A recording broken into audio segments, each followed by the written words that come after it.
大家问千万字，大家要和大家做伙来拜一日。今仔日要来甲大家小解这里，咱做伙来看到这里就是川河川的川，这里川里就是河的意思。另外一寡汉药材拢有这里川里，像讲川芎、川贝、川七。上主要原因就是因为过去这药材主要的产地拢是伫四川，才用这里川字，白音读作村，尻川的村。咱做伙来小解两个词。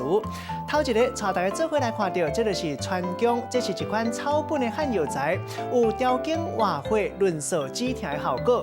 第二个词，川贝，这嘛是草本的食物，同款的当摕来做药啊，大部分同款是四川生产，才叫做川芎、川贝。